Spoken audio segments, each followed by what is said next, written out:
warahmatullahi wabarakatuh. Perkenalkan, nama aku Nafisa Nabil dari kelas 10 3. Di sini aku ingin menjelaskan tentang peran Wali Songo dalam menyebarkan Islam di Indonesia. Simak video ini sampai habis ya. Wali Songo berperan besar dalam penyebaran Islam di Nusantara, terutama di Jawa pada abad ke-15 hingga ke-16. Mereka menggunakan pendekatan budaya, seni, dan pendidikan untuk menarik masyarakat yang sebelumnya beragama Hindu-Buddha dan kepercayaan lokal. Berikut adalah strategi utama mereka dalam menyebarkan Islam. Pendekatan budaya menggunakan wayang, gamelan, dan seni pertunjukan untuk menyampaikan ajaran Islam dengan cara yang mudah dan diterima masyarakat. Pendidikan dan dakwah mendirikan pesantren sebagai pusat pendidikan Islam, misalnya Sunan Ampel di Surabaya dan Sunan Giri di Gresik. Dengan tradisi lokal, menyesuaikan ajaran Islam dengan tradisi yang sudah ada, seperti mengadopsi selamatan dan upacara keagamaan dengan nilai-nilai Islam. Peran dalam politik membantu raja-raja Islam seperti Kesultanan Demak untuk memperkuat pengaruh Islam di Jawa. Dan di sini aku ingin menceritakan 9 kisah Wali Songo dalam menyebarkan Islam di Pulau Jawa. Yang pertama adalah Maulana Malik Ibrahim. Di tengah kejayaan Kerajaan Majapahit pada akhir abad ke-14, seorang pendatang bernama Maulana Malik Ibrahim tiba di pesisir Gresik, Jawa Timur. Berbeda dengan pedagang asing lainnya yang datang untuk berdagang, ia membawa misi menyebarkan Islam. Namun, ia tidak semerta-merta mengajarkan ajaran agama secara langsung. Ia memahami bahwa masyarakat masih sangat terikat dengan kepercayaan Hindu-Buddha, sehingga ia memilih pendekatan yang lebih halus dengan keterampilannya dalam pertanian dan perdagangan. Ia membantu penduduk setempat meningkatkan hasil panen dan memperkenalkan sistem jual beli yang lebih adil. Hal ini membuatnya disukai dan dihormati oleh masyarakat. Selain membantu dalam bidang ekonomi, Maulana Malik Ibrahim juga dikenal sebagai seorang tabib yang mampu mengobati berbagai penyakit. Berikut tentang keahliannya, tersebar luas, bahkan sampai ke telinga para bangsawan Majapahit. Konon, ia pernah diminta mengobati keluarga kerajaan yang semakin meningkatkan reputasinya. Meski berbeda keyakinan, ia tetap dihormati karena kebijaksanaan dan kebaikannya. Perlahan-lahan, ia mulai memperkenalkan ajaran Islam melalui pendekatan budaya dan pendidikan. Ia mendirikan masjid serta pesantren yang menjadi tempat belajar bagi masyarakat yang tertarik dengan ajaran Islam.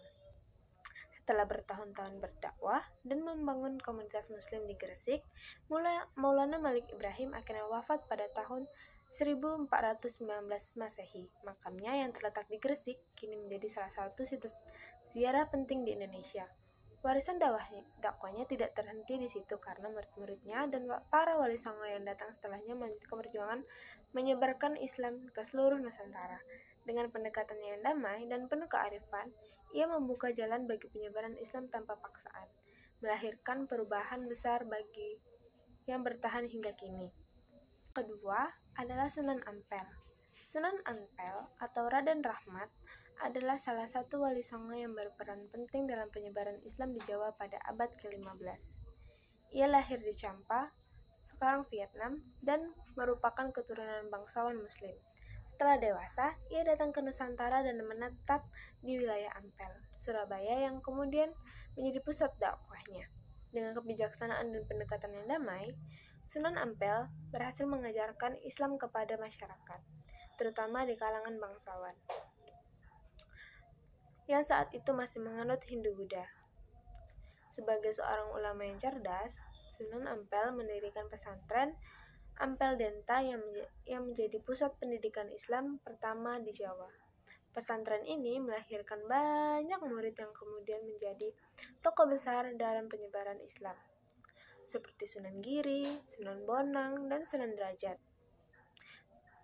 Mengajarkan ilmu agama, Sunan Ampel juga menanamkan nilai-nilai moral dan etika Islam melalui konsep Moh Limo, yaitu ajaran untuk menjauhi 5 perilaku buruk, yaitu moh main, menjauhi judi, moh ngambel, menjauhi minuman keras, moh maling, menjauhi mencuri, moh madat, menjauhi narkotika, dan moh madon, menjauhi zina. Ajaran ini diterapkan dalam kehidupan sehari-hari, sehingga masyarakat lebih mudah menerima Islam sebagai pedoman hidup. Selain berdakwah melalui pendidikan, Sunan Ampel juga berperan dalam politik dengan mendukung berdirinya Kesultanan Demak sebagai kerajaan Islam. Ia menjadi penasehat Raja pertama Demak, Raden Patah, yang merupakan murid dan juga menantunya. Dengan peran strategisnya, Sunan Ampel turut mempercepat penyebaran Islam di Jawa tanpa menggunakan kekerasan. Setelah bertahun-tahun mengabdikan diri dalam dakwah, Sunan Ampel wafat pada tahun 1481 dan dimakamkan di Kompleks Masjid Ampel, Surabaya. Hingga kini, makamnya menjadi tempat ziarah dan pesantrennya tetap dikenal sebagai pusat keilmuan Islam. Warisan ajarannya masih melekat dalam kehidupan masyarakat, menjadikan salah satu tokoh penting dalam sejarah Islam di Indonesia.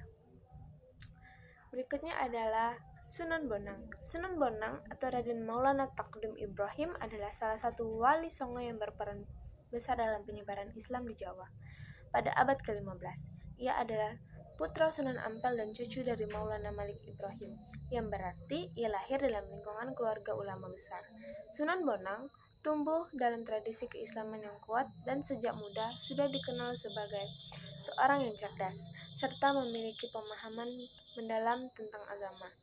Setelah menimba ilmu di pesantren Ampel Denta dan belajar ke berbagai wilayah, termasuk Pasai di Sumatera, ia kembali ke Jawa untuk berdakwah. Dalam menyebarkan Islam, Sunan Bonang menggunakan pendekatan yang unik, yaitu melalui seni dan budaya. Ia memahami bahwa masyarakat Jawa saat itu masih sangat lekat dengan tradisi Hindu-Buddha, sehingga dia memanfaatkannya ke seni lokal untuk mengenalkan ajaran Islam. Salah satu metode dakwahnya yang terkenal adalah menggunakan gamelan dan tembang, lagu-lagu tradisional sebagai media penyampaian pesan keagamaan. Ia menciptakan tembang Tombo Ati yang hingga kini masih dikenal luas sebagai lagu yang mengajak umat untuk mendekatkan diri kepada Allah. Dengan cara ini, Islam dapat diterima oleh masyarakat tanpa paksaan, melainkan sebagai sesuatu yang dekat dengan budaya mereka. Selain itu, Sunan Bonang juga mendirikan pesantren di Jawa Tuban, Jawa Timur, yang menjadi pusat pembelajaran Islam bagi para santri dari berbagai daerah. Ia mengajarkan berbagai disiplin ilmu seperti fikih, tasawuf, dan tauhid, serta menanamkan nilai-nilai moral dalam kehidupan sehari-hari. Sunan Bonang juga berperan dalam penguatan Kesultanan Demak sebagai pusat kekuatan Islam di Jawa.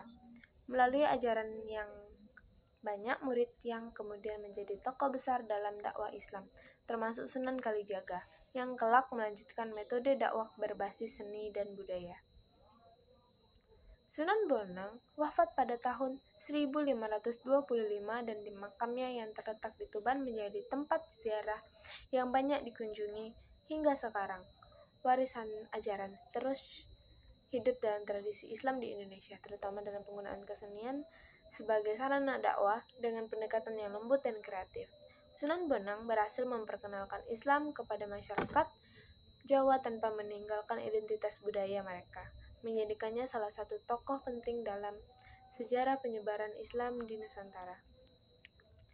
Sunan yang keempat adalah Sunan Derajat. Sunan Derajat atau Raden Qasim adalah salah satu wali songo yang berperan besar dalam penyebaran Islam di Jawa pada abad ke-15.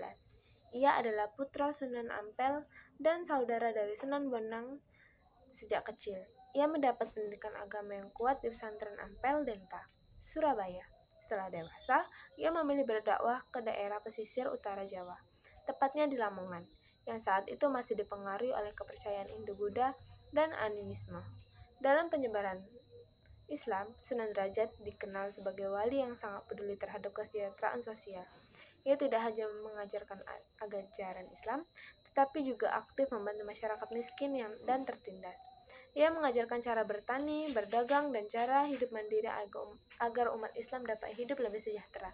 Karena kepeduliannya, ia dijuluki sebagai wali yang dermawan dan dikenal sebagai dengan ajaran 7 pesan kebaikan yang menekankan pentingnya berbagi, membantu sesama, dan membangun masyarakat yang harmonis.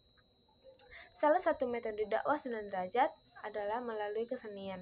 Seperti saudaranya, Sunan Bonang, ia juga menggunakan gamelan dan tembang Jawa sebagai sarana dakwah. Namun, ia lebih menekankan isi syair-syair pada nilai-nilai sosial dan kebajikan. Ia juga mendirikan pesantren di daerah Lamongan yang menjadi pusat pembelajaran agama dan keterampilan hidup bagi masyarakat sekitar.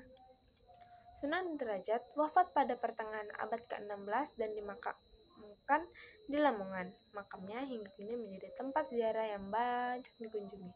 Warisan dalam dakwah, sosial, dan kesejahteraan masih terasa hingga kini, terutama dalam konsep gotong royong dan kepedulian terhadap sesama, yang masih dianut oleh masyarakat Jawa.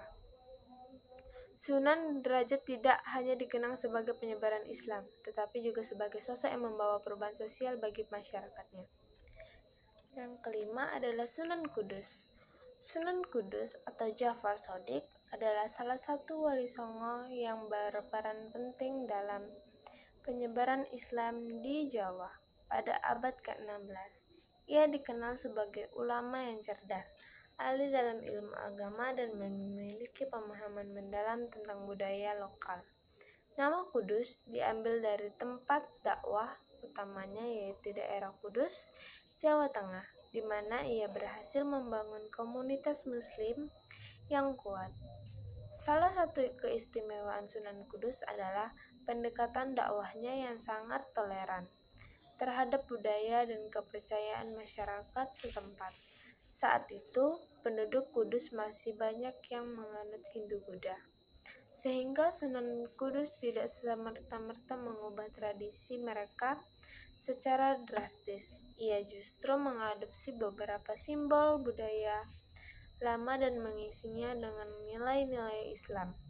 Contohnya adalah pembangunan Masjid Menara Kudus yang memiliki arsitektur unik dengan menara bergaya candi Hindu. Hal ini membuat masyarakat lebih mudah menerima Islam tanpa merasa asing dengan ajaran baru yang dibawa Sunan Kudus. Selain itu, Sunan Kudus juga dikenal melarang menyembelih sapi dalam perayaan Idul Adha di daerahnya.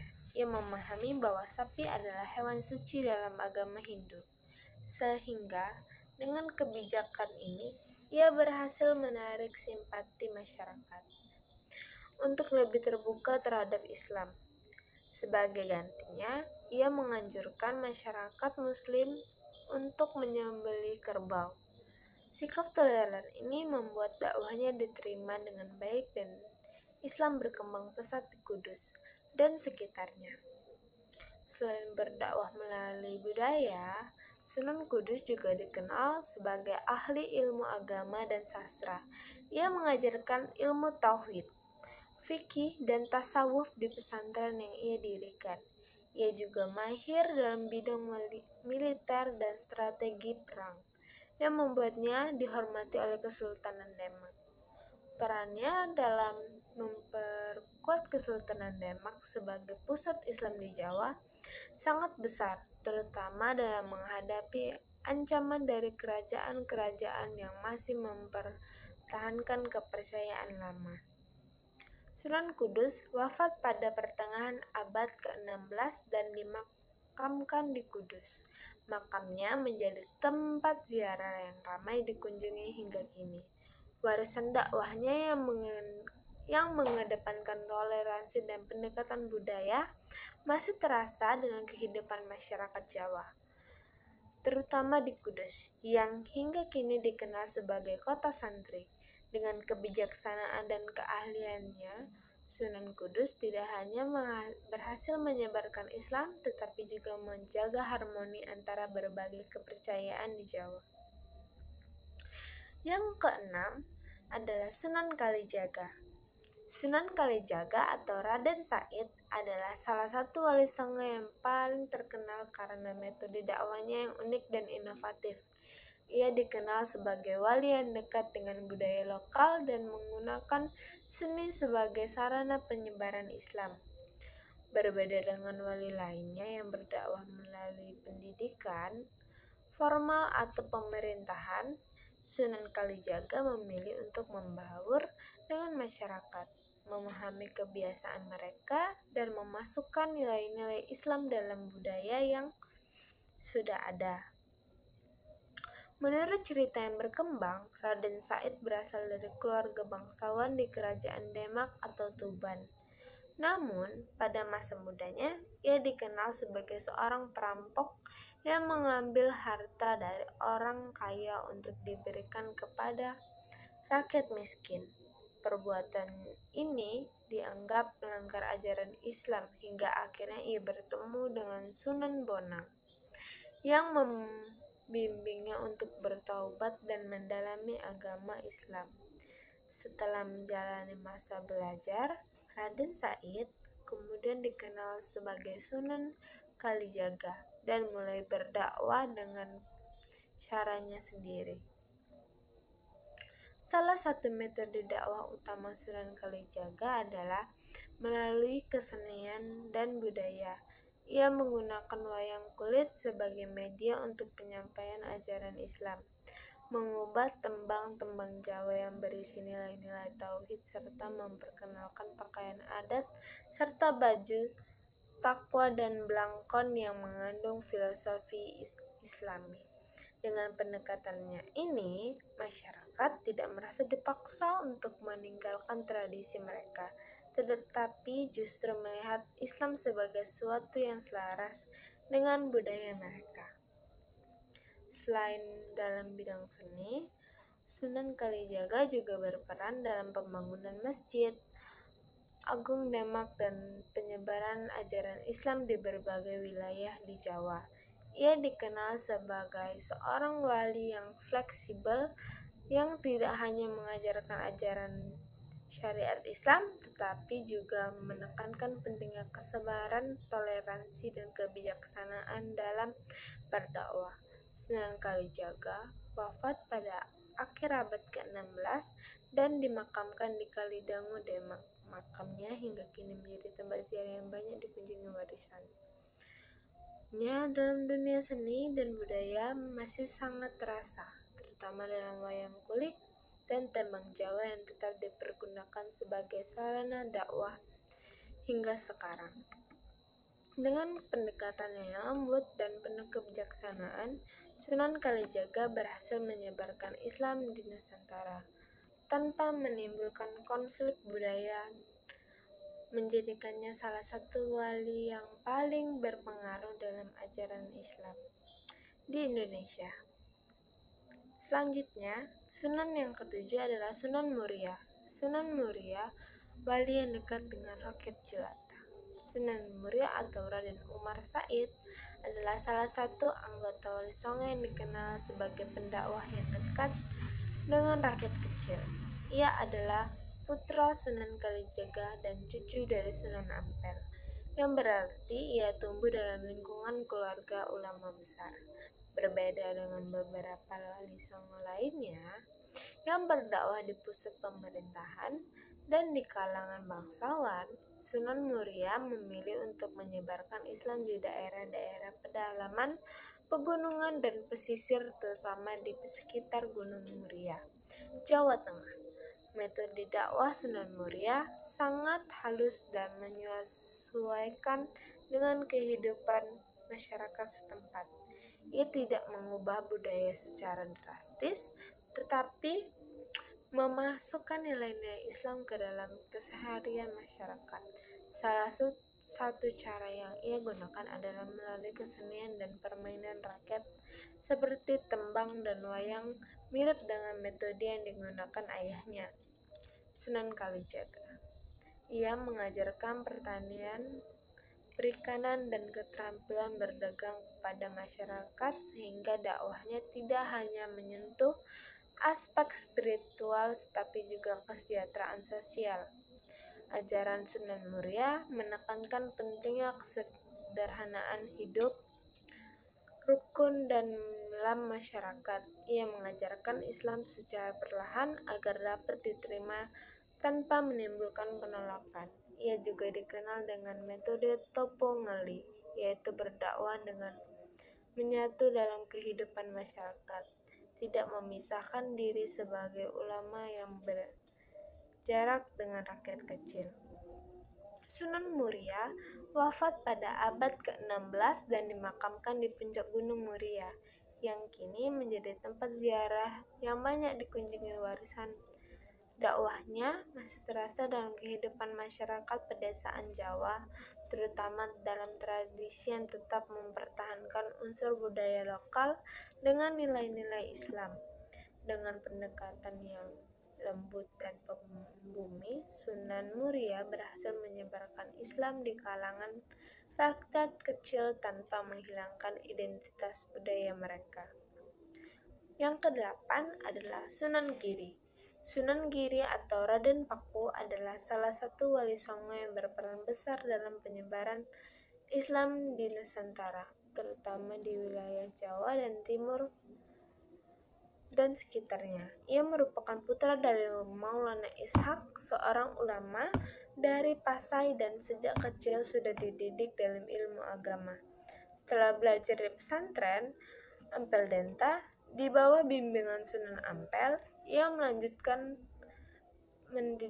pendidikannya ke Malaka, yang saat itu merupakan pusat perdagangan dan keilmuan Islam. Sepulang dari perantauan, Sunan Giri mendirikan pesantren di daerah Giri, Gresik, yang kemudian berkembang menjadi pusat pendidikan Islam terkemuka. Dalam dakwahnya, Sunan Giri tidak hanya mengajarkan ilmu agama, tetapi juga berperan dalam pemerintahan.